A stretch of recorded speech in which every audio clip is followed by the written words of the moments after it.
Au-dessus des Vosges commence le Warnt, un pays de vallées farouches et sombres, où nulle hache n'a jamais pratiqué de trouée. Le pays est propice aux légendes, et l'on aime se les raconter lors des veillées funèbres, quand le schnapps délie les langues. Les anciens parlent de ce soir de neige, quand un grand gaillard, portant un immense feutre à plumes, s'était présenté aux habitants de Merlebach. Il avait déclaré « Je m'appelle Jean de la Plume ». Puis il avait disparu, dans un tourbillon d'éclairs et de feu, laissant derrière son passage une curieuse odeur de soufre.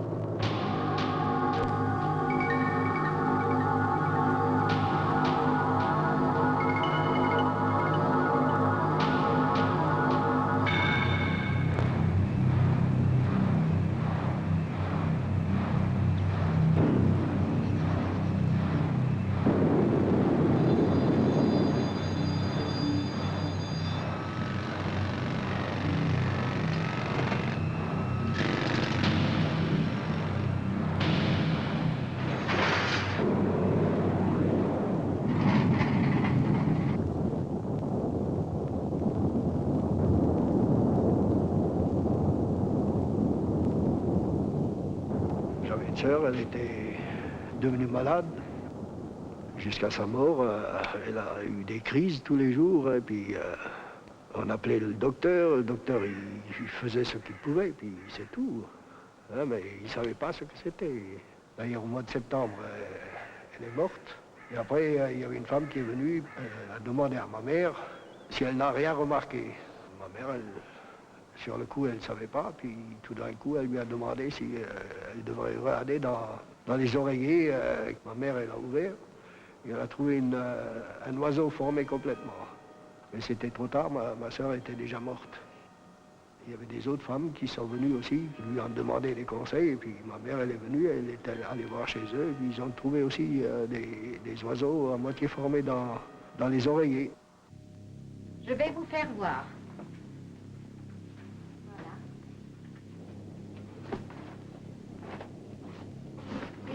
Ça se passe.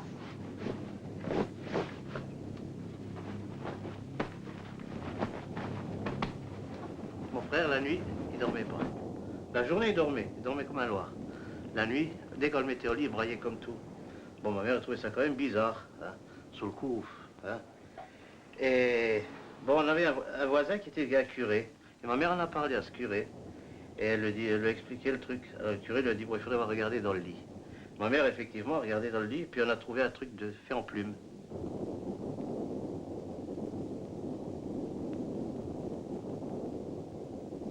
C'est le corps, et puis ici, la tête, elle se rejoint après, et ici, la queue. Mais on pourrait déjà dire que c'est le corps de l'oiseau qui est déjà formé, là.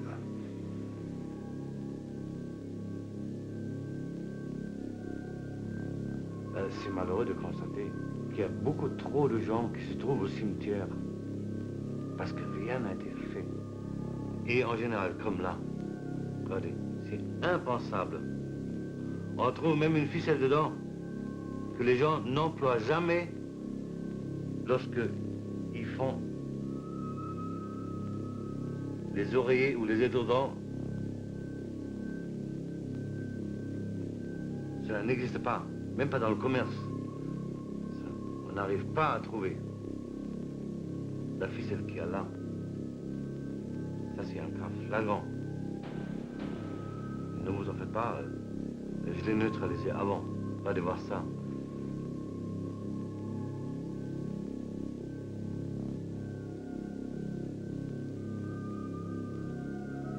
C'est impensable.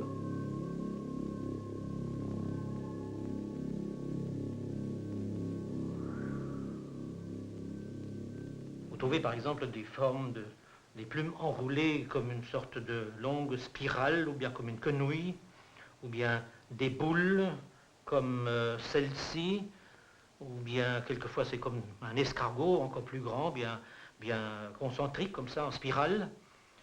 D'autres fois j'ai vu aussi des plumes qui étaient, d'après du moins ce que voulaient me faire croire les gens, une forme d'oiseau. Il manquait bien sûr quelque chose, une tête, des ailes ou une queue, mais pour eux c'était un oiseau. ou un poisson. Ou bien d'autres fois aussi, on trouve un enchevêtrement qui c'est comme une longue cordelette, comme celle-ci par exemple, avec quelque chose au bout. Ou des formes qui n'ont rien de très précis, mais où les gens, par leur imagination, voient toujours quelque chose, ils projettent quelque chose qui doit être curieux, frappant, pour que ça pose une question, parce qu'ils ont déjà des réponses dans leur tête avant d'avoir réfléchi. Pour eux, ça a une signification.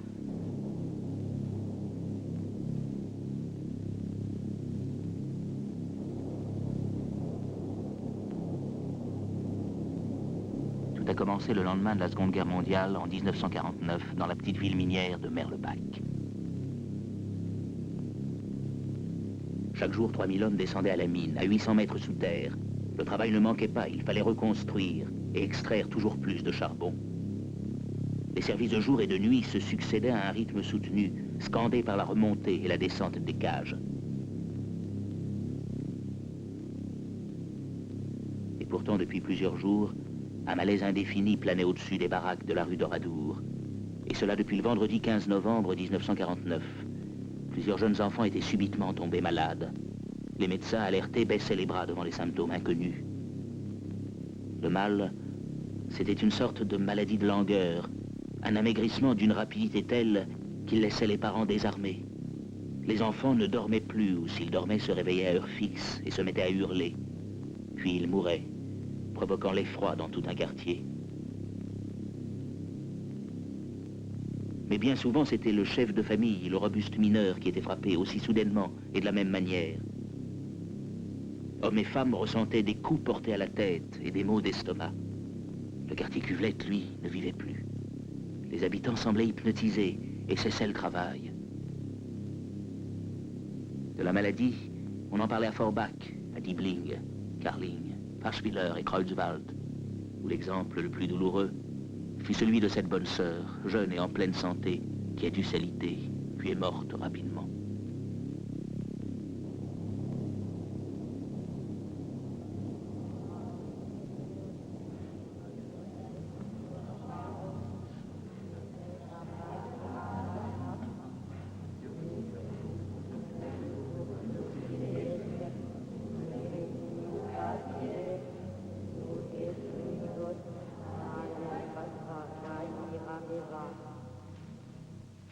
Chez moi, ça se passait comme ceci. Il est arrivé un moment donné où je ne dormais pas des nuits.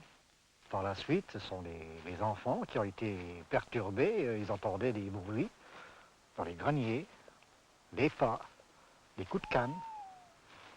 Forcément, bon, on inspecte les greniers, rien, pas d'ouverture, pas de traces, rien. C'était dans la soirée, le lendemain, on regarde dans les oreillers, ma femme, moi. Et finalement, en cherchant, on a découvert des ronds, des nids, formés par quel hasard, je me demande, mais c'est pas la main d'un homme ni une machine. C'est impossible à fabriquer soi-même. Dans quelle mesure les événements de Merlebach pouvaient être imputés à des phénomènes naturels? Pourquoi, après les 12 coups de minuit, les meubles bougeaient dans les baraques des mineurs? Pourquoi les enfants s'éveillaient-ils en sursaut et poussaient des cris? Premier signe d'un mal mystérieux par lequel ils allaient dépérir.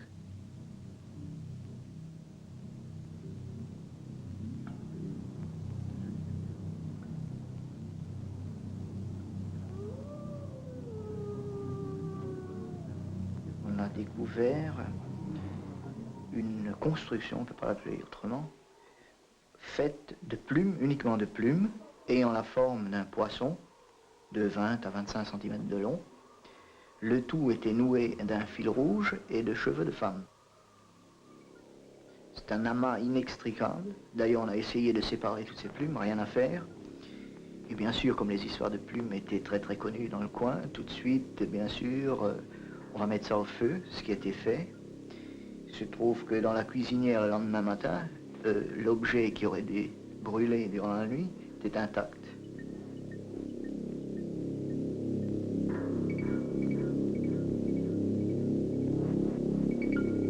C'était dans les environs 11 heures du soir. D'abord, on racontait, on rigolait encore un peu, puis elle fermait la lumière. d'un coup, la fenêtre s'ouvre, tout grande. Hein. Et il y avait comme un vent glacial. Et à l'allée de la fenêtre, à mon lit, c'était peut-être large comme ça. Et dans cette allée, il y avait comment on dit, un homme. Avec une pèlerine noire, un chapeau noir. Et qui respirait sur moi. Il se penchait sur moi et sur le gosse. Et il respirait. Il ne respirait pas. Il faisait... Hein. Et c'était atroce. Puis j'ai commencé à prier. J'ai fait 3 prières. Hein. Et tout à coup, ma sœur se réveille, se lève et met la lumière. Et ça a disparu.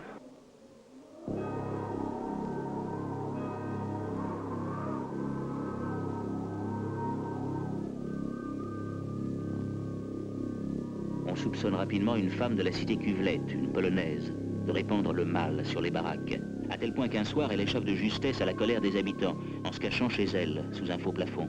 Mais la révolte des mineurs atteint une proportion telle qu'ils cessent le travail et commencent une longue grève pour protester contre celle qu'ils accusent d'être sorcières.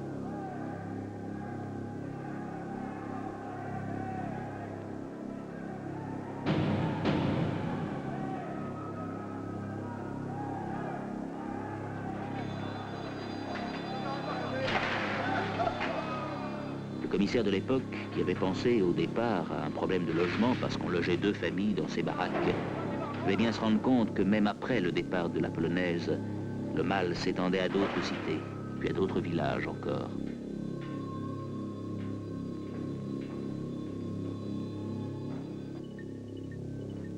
On était un groupe de filles à la récréation et on parlait de cette histoire. C'était moitié en allemand, moitié en français. Et alors, il y a une fille qui me dit, oui, ma mère ne veut pas, puis elle me l'a répété en allemand. Ne passe pas devant cette maison, wirst noch gehext. Vous savez, même les enfants étaient impressionnés. Tout le quartier était en ébullition. L'histoire s'est propagée dans la ville. Il y avait certains milieux qui ne se sentaient pas concernés, puis qui ne croyaient pas du tout et qui se rendaient bien compte que c'était une mésentente entre voisins.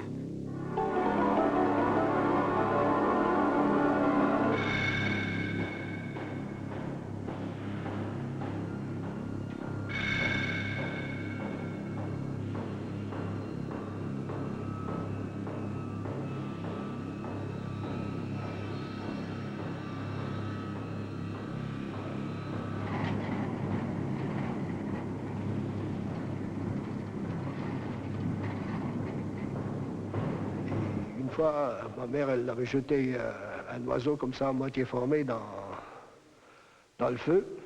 Hein, et quelques jours après, ils ont trouvé une femme qui avait la main complètement en bandeau. Et puis ils ont demandé à la femme ce qui lui est arrivé. Elle a dit qu'elle s'était brûlée. Alors les autres, ils savaient que c'était elle.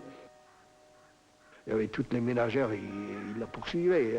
Je ne sais pas s'ils l'auraient tuée, hein, mais il fallait qu'elle parte.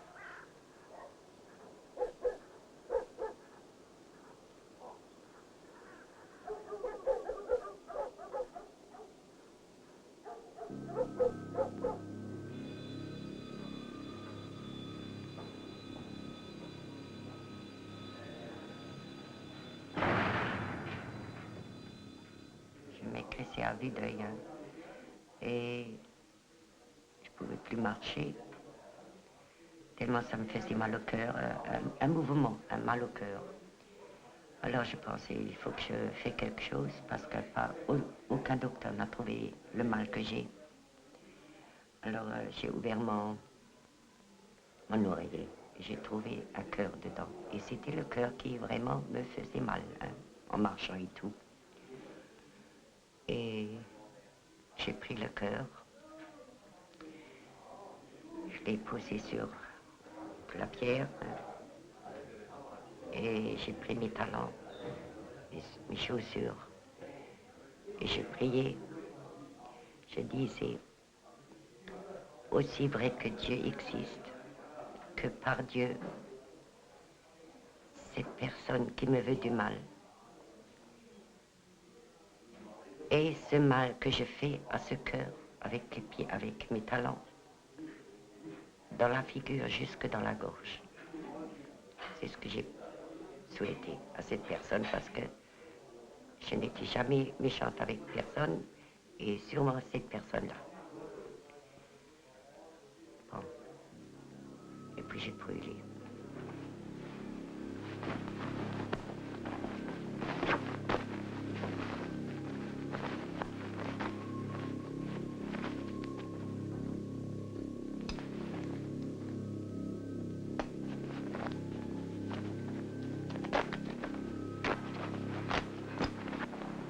Mais le soir, quand je me suis couchée, ça je vous ai pas dit, hein, le soir quand je me suis couchée, aussitôt que j'ai éteint la lumière, j'ai senti sur mon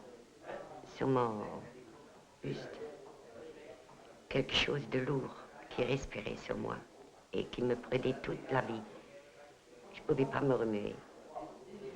Ça restait jusqu'à ce que le matin, ça faisait clair, ça partait. Et à 10 heures, vers 10 heures du matin, la porte s'ouvre. Et la personne rentre. Elle avait la figure pleine de traces, comme des coups de couteau, parce que moi j'avais au talon des petits trucs en acier. Elle avait des traces de ces marques plein dans la figure. Et dans la bouche, elle avait rien que des trucs gros comme ça, sur la langue, jusque derrière. Une autre personne en serait morte.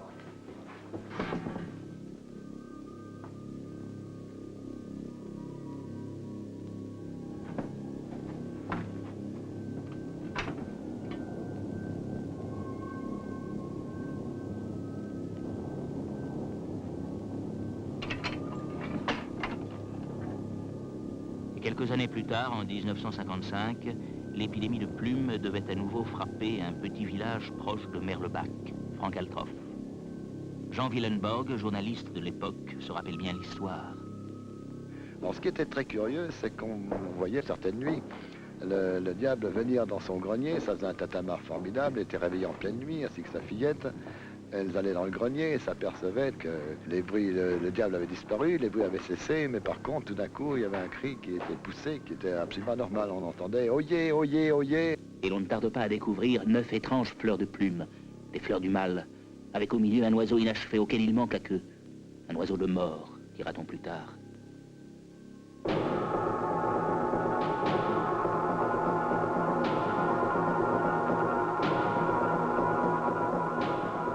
À Merlebach, le pouvoir démoniaque s'obtient à l'aide d'un livre, le 7e livre de Moïse. C'est un livre qui, malheureusement, est encore très connu dans notre région. Il est surtout édité en langue allemande.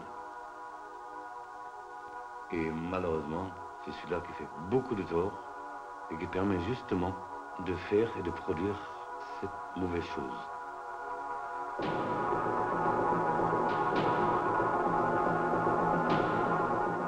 Et c'est mené par Jean de la Plume que les sorcières se rendent au sabbat durant la nuit de Walpurgis.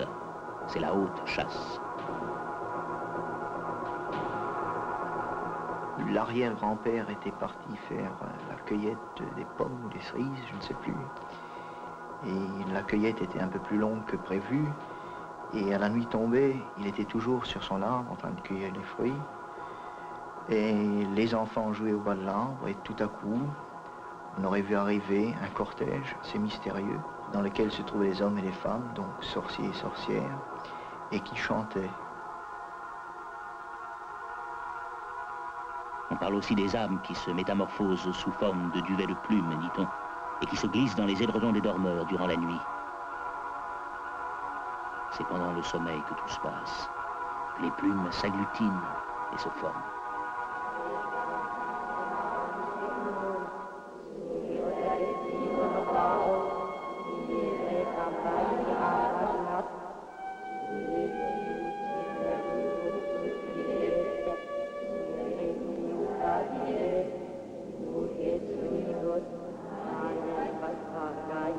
toutes les régions et dans le monde entier, il y a ces formes qui se produisent.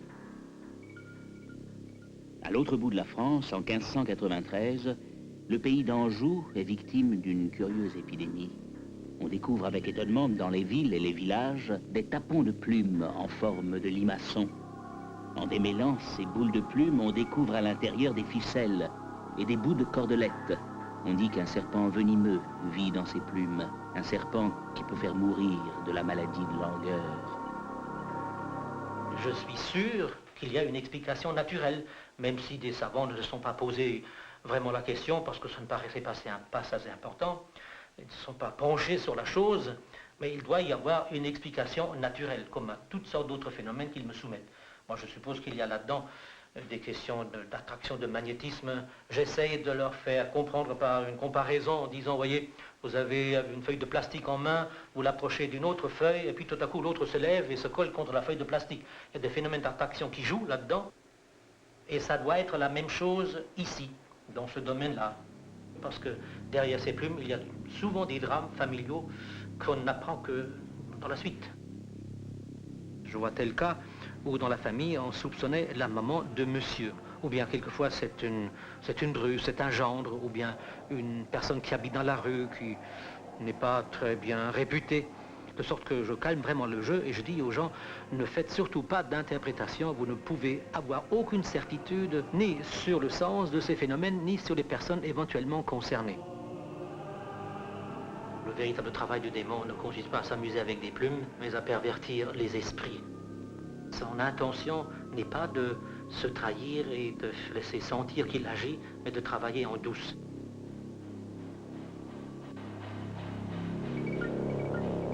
Et curieusement, le rapport de l'Académie de Stanislas, établi en 1948 à Nancy, est beaucoup moins catégorique.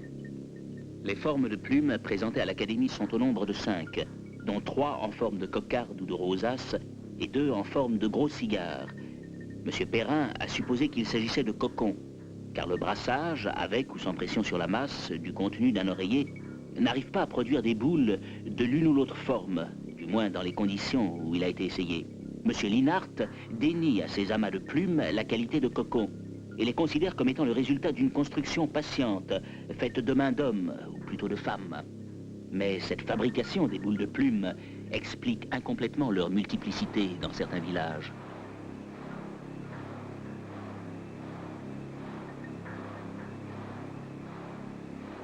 Quelle réponse offrir au mystère des formes de plumes de Merlebac? Aucune. Presque toutes. Il est dit que l'oiseau figure le plus souvent l'âme s'échappant du corps, les plumes participant directement à cet envol. Et pourtant, à Merlebac, ces plumes d'oreiller sont douces, chaudes, mystérieuses et démoniaques. Elles forment des rosaces, des fleurs, des oiseaux de mort, des oiseaux sans tête, des âmes prisonnières, enchevêtrées, emmêlées, nouées sous l'influence de sorciers et sorcières. Là, ça s'est aggloméré, mélangé au départ, comme si on avait fait un tortillon, comme si on avait enchevêtré il y a des petites plumes moyennes, et il y a énormément de barbules qui sont insérées les unes dans les autres. Bon, là, je suis en train de défaire. Toutes ces barbules, elles sont imbriquées, et encore, au centre, un morceau de tuyau, c'est-à-dire une plume plus épaisse, avec un morceau de tuyau qui, je crois, enfin, a permis de l'assemblage au départ de toutes ces plumes. C'est pratiquement incroyable, on ne peut pas arracher ça. De l'autre côté aussi, ces plumes sont tissées, absolument tissées. C'est incroyable, on ne pourra pas défaire ça tellement c'est tenace. Elles sont imbriquées, elles sont nouées les unes dans les autres, les unes avec les autres.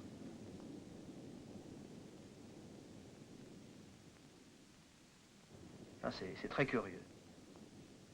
Mais quant à la formation de la rosace dans l'oreiller, alors là, ça, je peux rien vous dire, absolument rien vous dire. Mais ce qui est assez curieux, c'est que le docteur Ferdière a connu ces phénomènes à l'autre bout de la France.